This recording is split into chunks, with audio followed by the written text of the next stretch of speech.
प्यारे दोस्तों, मैं सैम सर आपके लिए लेके आया हूँ वीडियो।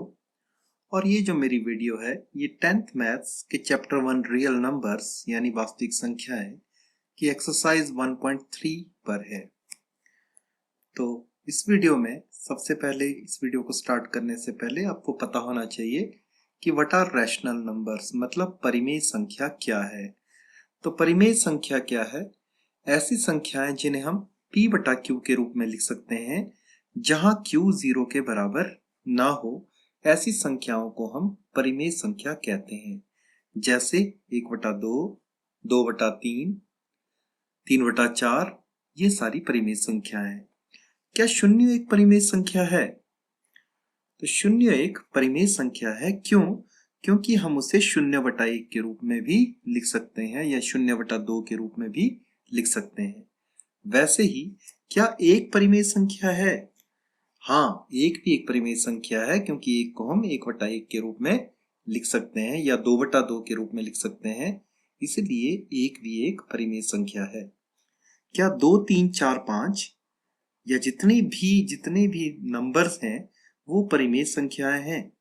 हाँ, 2, 3, 4, 5 या जितनी भी वास्तविक संख्याएं हैं, नेचुरल नंबर्स हैं, वो सभी परिमेय संख्याएं हैं। क्यों? क्योंकि 2 को हम कैसे लिख सकते हैं? 2/1 के रूप में लिख सकते हैं। 3 को भी 3/1 के रूप में लिख सकते हैं। अब मैं एक चीज आपको बताना चाहूंगा कि यहाँ पर हमने एक कंडीशन लगाई है, q 0 के बराबर नहीं होना चाहिए। तो q अगर 0 के बराबर होगा तो क्या होगा? जैसे अगर हम कोई संख्या लिखते हैं 1/0, तो क्या ये परिमेय संख्या है? तो हमने यहाँ पर लिखा q 0 के बराबर नहीं होना चाहिए। अगर q 0 के बराबर होगा तो क्या होगा? q अगर 0 के बराबर होगा, यानी हर में अगर 0 है, तो वो संख्या है, वो होती है अनंत, या जिसे हम कहते हैं इन्फिनिटी। तो इसीलिए ये एक परिमेय संख्या नहीं है, ये इन्फिनिटी के बराबर है। इसलिए हम ये कंडीशन लगाते हैं कि q 0 के बराबर नहीं है। तो हमें पता चल गया परिमेय संख्या क्या होती है। ऐसी संख्या जिसे हम p बटा क्यू के रूप में लिख सकें और q 0 के बराबर नहीं होना चाहिए। ऐसी संख्या को हम क्या कहते हैं? परिमेय संख्या। अब पहला प्रश्न है कि क्या सिद्ध कीजिए कि वर्गमूल 5 एक अपरिमेय संख्या है। तो हम कैसे सिद्ध करेंगे ये मैं आपको बताता हूं। हम क्या करते हैं, इसको सिद्ध करने के लिए हम विरोधाभास का इस्तेमाल करते हैं। तो हम मान लेते हैं कि माना वर्गमूल 5 एक परिमेय संख्या है। तो वर्गमूल 5 अगर एक परिमेय संख्या है तो वर्गमूल 5 को हम कैसे लिख सकते हैं? a बटा b के रूप में लिख सकते हैं, जहां b 0 के बराबर नहीं है। माना a और b और a के अलावा अन्य कुछ गुणनखंड है, तो हम उस उभयनिष्ठ गुणनखंड से भाग देकर प्राप्त कर सकते हैं। अब मैं आपको एक चीज बताता हूं कि मान लीजिए हमारे पास कोई संख्या है 4/2। ये एक परिमेय संख्या है, लेकिन इसके इसमें उभयनिष्ठ गुणनखंड है 2। तो ये 2 से भाग होके ये संख्या क्या बन जाएगी? 2/1। और अब ये जो 2/1 है, इसके और कोई उभयनिष्ठ या कॉमन गुणनखंड नहीं है, तो ये फाइनल आपके पास एक परिमेय संख्या आ गई जिसमें कोई भी उभयनिष्ठ गुणनखंड नहीं है। तो हम वैसे ही a और b के केस में हम मान लेते हैं कि a और b और a के अलावा अगर कोई और गुणनखंड है, तो हम उस उभयनिष्ठ गुणनखंड से भाग देकर हम परिमेय संख्या को क्या कर सकते हैं? प्राप्त कर सकते हैं। तो हम क्या करते हैं अब हम क्या करेंगे? अब हम वर्गमूल 5 को ले लेंगे p बटा q के बराबर। तो मान लीजिए हमने क्या कर दिया, जो भी उभयनिष्ठ गुणनखंड थे उससे a बटा b को, a और b दोनों को उससे भाग कर दिया, और उससे मान लीजिए हमारे पास एक नई संख्या आ गई p बटा q, जहां पर q 0 के बराबर नहीं है। और p और q के क्योंकि गुणनखंड अब कोई भी मैच नहीं करेंगे, क्योंकि जो भी कॉमन गुणनखंड थे उससे तो हमने भाग दे दिया, तो अब कोई भी गुणनखंड इसके आपस में कॉमन नहीं होंगे, सार्वगुणनखंड नहीं होंगे। तो इसलिए P और Q क्या होंगे, वो सअभाज्य होंगे। अब हम क्या करते हैं, इस Q को, यहाँ पर जो Q है इसको दूसरी तरफ ले जाएंगे, तो इससे क्या बन जाएगा, √5 या वर्गमूल 5Q किसके बराबर आ जाएगा, P के बराबर। अब हम क्या कर देते हैं, इसमें दोनों तरफ वर्ग कर देते हैं। वर्ग करने के बाद क्या आ जाएगा, वर्गमूल 5 का वर्ग हो जाएगा 5, Q का वर्ग हो जाएगा Q², तो 5Q² आ जाएगा आपके पास P² के बराबर। तो ये जो इसको अगर हम P² को इस तरफ लिखते हैं तो P² आ जाएगा 5Q² के बराबर। इसको हम ले लेते हैं समीकरण 1। अब P² 5Q² के बराबर है, इसका मतलब है कि P² 5 से विभाज्य है, क्योंकि 5 इसका क्या है, गुणनखंड है, इसलिए P² 5 से विभाज्य है। अगर P² 5 से विभाज्य होगा तो P भी 5 से विभाज्य होगा। क्यों, इसका मैं आपको एक एग्जांपल देता हूं। जैसे 25 लेता हूं मैं, 25 जो है वो 5 से विभाज्य है, और 25 किसका वर्ग है, 25 है 5 का वर्ग। तो 25 अगर 5 से विभाज्य है तो इसका मतलब 5 भी 5 से विभाज्य होगा। तो P² अगर 5 से विभाज्य है, इसका मतलब ये है कि P भी 5 से क्या होगा, विभाज्य होगा। तो माना P जो है 5K के बराबर है, क्योंकि ये 5 से P 5 से विभाज्य है, तो हम क्या लिख सकते हैं, P को 5K के बराबर ले सकते हैं, जहां K कोई पूर्णांक है।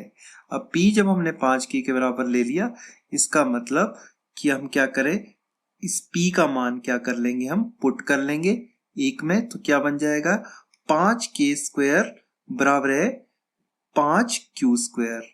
इसका मतलब ये है, ये जो 1 में आपने पुट कर दिया तो 5K का वर्ग आ गया 5Q के वर्ग के बराबर। अब 5 का वर्ग होता है 25, K का वर्ग होता है K², तो 25K² आ जाएगा आपका 5Q² के बराबर। अब आप क्या करेंगे, इस 5 को इस तरफ ले आएंगे, 5 को इस तरफ ले आएंगे तो ये भाग हो जाएगा, 25 में से 5 को भाग किया रह जाएगा 5, तो इससे आ जाएगा आपका 5K² बराबर है Q², या हम इसको लिख सकते हैं Q² बराबर है 5K² बराबर वाली रकम, इसमें मतलब उल्टा पुल्टा करके Q² को इस तरफ ले गए और 5K² को इस तरफ ले गए, तो Q² आ जाएगा 5K² के बराबर। तो Q² 5K² के बराबर है, इसको ले लिया हमने समीकरण नंबर 2। समीकरण नंबर 2 ले लिया इसको हमने। अब Q² क्योंकि 5K² के बराबर है, इसका मतलब ये हुआ कि Q² 5 से विभाज्य है, क्योंकि Q² किसके बराबर आ रहा है, 5K² के बराबर, क्योंकि 5 इसका गुणनखंड है, तो Q² किससे होगा, 5 से विभाज्य होगा। तो अतः Q² 5 से विभाज्य है, और Q² क्योंकि 5 से विभाज्य है, इसलिए Q भी क्या होगा, वो 5 से विभाज्य होगा। जैसे मैंने ऊपर आपको एग्जांपल दिया था 25 और 5 का, तो Q² अगर 5 से विभाज्य है तो Q भी 5 से विभाज्य होगा। तो अब P भी 5 से विभाज्य है, जैसे हमने यहां पर किया था कि P 5 से विभाज्य है, और वैसे यहां पर क्या आ गया, Q भी 5 से विभाज्य है, तो P भी 5 से विभाज्य है, Q भी 5 से विभाज्य है। इसका मतलब P और Q दोनों का एक कॉमन गुणनखंड 5 है। इसका मतलब क्या है कि P और Q दोनों का 5 एक सार्व गुणनखंड है। पर हमने शुरू में तो यही हमने सारे जितने भी सार्व गुणनखंड है वो तो हमने साइड में कर दिए थे, अब दोबारा से सार्व गुणनखंड निकल गया, ऐसा तो हो ही नहीं सकता। तो अतः यह एक विरोधाभास है। इसका मतलब हमने जो कल्पना की थी वो गलत है, तो हमारी कल्पना गलत है। इसलिए हमने कल्पना क्या की थी कि माना वर्गमूल 5 एक परिमेय संख्या है, तो इसलिए वर्गमूल 5 परिमेय संख्या नहीं है, वर्गमूल 5 एक अपरिमेय संख्या है। अब चलते हैं अगले प्रश्न पे। अगला प्रश्न है, सिद्ध कीजिए कि 3 जमा 2 वर्गमूल 5 एक अपरिमेय संख्या है। ये बहुत आसान प्रश्न है। ये पहला प्रश्न थोड़ा सा मुश्किल था, इसके बाद के ये प्रश्न बहुत ज्यादा आसान है। इनको हम विरोधाभास से ही करते हैं। इसमें हम क्या करेंगे, हम मान लेंगे इसको परिमेय संख्या। 3 जमा 2 वर्गमूल 5 को हम परिमेय संख्या मान लेंगे, विरोधाभास लगाएंगे और हमारी कल्पना गलत हो जाएगी। मैं बताता हूं कैसे। तो हम क्या करते हैं, माना 3 जमा 2 वर्गमूल 5 एक परिमेय संख्या है। तो परिमेय संख्या अगर है तो इसको हम p बटा q के रूप में लिख सकते हैं। तो 3 जमा 2 वर्गमूल 5 आ जाएगा p बटा q, और q 0 के बराबर नहीं है। अब हमने क्या करना है, वर्गमूल 5 को अकेला करना है। बस आपको ये चीज ध्यान देनी है कि हमें क्या करना है, जो वर्गमूल वाली रकम होगी इसको अकेला करना है, बस उसके बाद आसानी से हो जाएगा। तो वर्गमूल 5 को अकेला करने के लिए पहले 3 को दूसरी तरफ ले जाना पड़ेगा। तो इससे क्या आ जाएगा हमारे पास, 2 वर्गमूल 5 बराबर है p बटा क्यू माइनस 3। अब p बटा क्यू माइनस 3 को सॉल्व करेंगे, एलसीएम लेंगे या क्रॉस मल्टीप्लाई करेंगे, तो आपके पास बन जाएगा 2 वर्गमूल 5 बराबर है p माइनस 3 क्यू बटा क्यू। अब इस 2 को भी दूसरी तरफ ले जाते हैं हम, इस तरफ लेफ्ट साइड पे ये गुणा हो रहा है तो उस तरफ जाके ये भाग हो जाएगा। तो वर्गमूल 5 आ जाएगा हमारे पास p माइनस 3 क्यू बटा 2 क्यू। अब p भी पूर्णांक है, q भी पूर्णांक है, तो हम क्या लिख सकते हैं इसको, पूर्णांक माइनस 3 गुणा पूर्णांक बटा 2 गुणा पूर्णांक। तो पूर्णांक को आप एक दूसरे के साथ गुणा करो, जमा करो, घटाओ, भाग करो, उत्तर किस में आएगा, पूर्णांक में ही आएगा। तो इसका मतलब वर्गमूल 5 का जो उत्तर आएगा वो क्या आएगा, वो एक पूर्णांक आएगा। लेकिन हमें पता है कि वर्गमूल 5 कैसी संख्या है। वर्गमूल 5 जैसे हमने प्रश्न 1 में किया कि वर्गमूल 5 है एक अपरिमेय संख्या, लेकिन यहां पर वर्गमूल 5 कैसी संख्या आ रही है, पूर्णांक आ रहा है, मतलब ये परिमेय संख्या आ रही है। तो इसका मतलब ये तो एक विरोधाभास है। अतः परंतु वर्गमूल 5 एक अपरिमेय संख्या है, अतः यह एक विरोधाभास है। हमारी कल्पना गलत है। इसका मतलब 3 जमा 2 वर्गमूल 5 एक अपरिमेय संख्या है। तो देखिए कितनी आसानी से हमने कर लिया। एक बार आपने ये तरीका सीख लिया, उसके बाद आप ये सारे इस प्रश्नावली के जितने भी प्रश्न है आसानी से कर सकते हैं। अब वैसे ही तीसरा प्रश्न, सिद्ध कीजिए कि निम्नलिखित संख्याएं अपरिमेय है। पहला प्रश्न है 1 बटा वर्गमूल 2, दूसरा है 7 वर्गमूल 5 और तीसरा है 6 जमा वर्गमूल 2। अगर वर्गमूल 2 हर में हो तो उसको अंश में लाने के लिए हमें क्या करना होता है, परिमेयकरण। तो बस ये जो फर्स्ट क्वेश्चन है इसमें आपको क्या करना है, परिमेयकरण करना है, ताकि जो वर्गमूल वाली संख्या है वो ऊपर आ जाए। उसके बाद ये बहुत आसानी से हो जाएगा। तो सबसे पहले हम क्या करेंगे, हम मान लेंगे कि 1 बटा वर्गमूल 2 एक परिमेय संख्या है। तो 1 बटा वर्गमूल 2 किसके बराबर आ जाएगा, p बटा q के बराबर, जहां q 0 के बराबर नहीं है। अब 1 बटा वर्गमूल 2 का हमने क्या कर दिया, यहाँ पर परिमेयकरण कर दिया। क्यों, ताकि वर्गमूल हमारे पास ऊपर की तरफ आ जाए। तो इसलिए हमने क्या किया, वर्गमूल 2 से ही गुणा किया और वर्गमूल 2 से ही भाग किया। ये जो हमने वर्गमूल 2 से गुणा और भाग किया इसको कहते हैं हम परिमेयकरण, या इंग्लिश में रैशनलाइजेशन। तो रैशनलाइजेशन क्यों कर रहे हैं हम, ताकि वर्गमूल हमारा ऊपर अंश में आ जाए। तो यहाँ पर वर्गमूल 2 है, नीचे वर्गमूल 2 को वर्गमूल 2 से गुणा करेंगे तो आ जाएगा 2। तो आपके पास आ जाएगा वर्गमूल 2 बटा 2 बराबर है p बटा q।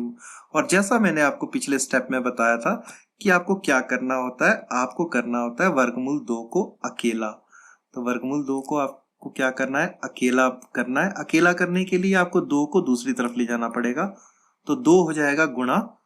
तो इसका मतलब वर्गमूल 2 आ जाएगा आपके पास 2p बटा q के बराबर, और p और q क्योंकि पूर्णांक है तो इसको लिखेंगे हम 2 गुणा पूर्णांक बटा पूर्णांक। तो आपका उत्तर क्या आ जाएगा, पूर्णांक। तो वर्गमूल 2 आ गया आपका पूर्णांक। पर जैसे वर्गमूल 5 अपरिमेय संख्या है, वर्गमूल 2 भी तो अपरिमेय संख्या है। तो इसका मतलब कि ये एक विरोधाभास है, परंतु वर्गमूल 2 एक अपरिमेय संख्या है। तो वर्गमूल 2 एक अपरिमेय संख्या है, यहाँ पर आ रही है हमारे पास पूर्णांक, तो इसका मतलब ये विरोधाभास हो गया। तो अतः यह एक विरोधाभास है। हमारी कल्पना गलत है, इसलिए 1 बटा वर्गमूल 2 एक अपरिमेय संख्या है। अब करेंगे हम दूसरे भाग को, जो कि है 7 वर्गमूल 5। तो अब 7 वर्गमूल 5, ये तो बहुत ही आसान है। हम मान लेंगे कि 7 वर्गमूल 5 एक परिमेय संख्या है, तो माना 7 वर्गमूल 5 एक परिमेय संख्या है, तो इसको हम p बटा q के रूप में लिख सकते हैं। तो 7 वर्गमूल 5 बराबर है p बटा q, q जहां 0 के बराबर नहीं है और p और q क्या है, वो पूर्णांक है। अब हमें नेक्स्ट स्टेप में क्या करना है, हमें 7 को दूसरी तरफ ले जाना है ताकि वर्गमूल 5 अकेला हो जाए। तो वर्गमूल 5 को हमने अकेला करना है, तो क्या आ जाएगा, वर्गमूल 5 बराबर है p बटा 7q। तो p भी पूर्णांक है, q भी पूर्णांक है, तो इसको हम लिख सकते हैं वर्गमूल 5 बराबर है p बटा 7q बराबर है पूर्णांक बटा 7 गुणा पूर्णांक। तो उत्तर आएगा पूर्णांक। लेकिन वर्गमूल 5 आपको पता है ये तो अपरिमेय संख्या है, तो एक विरोधाभास आ जाएगा। परंतु वर्गमूल 5 एक अपरिमेय संख्या है, अतः यह एक विरोधाभास है। हमारी कल्पना गलत है। इसका मतलब कि 7 वर्गमूल 5 एक अपरिमेय संख्या है। अब चलते हैं इसके तीसरे भाग पे। तीसरा भाग है 6 जमा वर्गमूल 2। तो ये भी बहुत आसान है, वैसे ही वही स्टेप करेंगे हम कि हम मान लेंगे कि 6 जमा वर्गमूल 2 एक परिमेय संख्या है। तो माना 6 जमा वर्गमूल 2 एक परिमेय संख्या है, अतः 6 जमा वर्गमूल 2 बराबर है p बटा q, जहां p और q क्या है, पूर्णांक है। अब आपको क्या करना है, जैसे मैंने आपको बताया था कि आपको वर्गमूल 2 को अकेला करना है। इसको अकेला करने के लिए आपको 6 को दूसरी तरफ ले जाना पड़ेगा। तो वर्गमूल 2 आ जाएगा p बटा q माइनस 6। q को आप यहाँ पर गुणा करके क्रॉस मल्टीप्लाई करेंगे और वर्गमूल 2 आ जाएगा आपका p माइनस 6q बटा q। p भी पूर्णांक है, q भी पूर्णांक है, तो इसकी जगह हम लिखेंगे पूर्णांक माइनस 6 गुणा पूर्णांक बटा पूर्णांक। तो उत्तर आ जाएगा आपका पूर्णांक। लेकिन वर्गमूल 2 है, वो पूर्णांक नहीं हो सकता, वो तो एक अपरिमेय संख्या है, तो इसीलिए यह एक विरोधाभास है, विरोधाभास आ जाएगा आपके पास। तो परंतु वर्गमूल 2 एक अपरिमेय संख्या है और यह एक विरोधाभास है। हमारी कल्पना गलत है, इसलिए 6 जमा वर्गमूल 2 एक अपरिमेय संख्या है। तो इसी के साथ मेरा ये वीडियो यहीं पर खत्म होता है।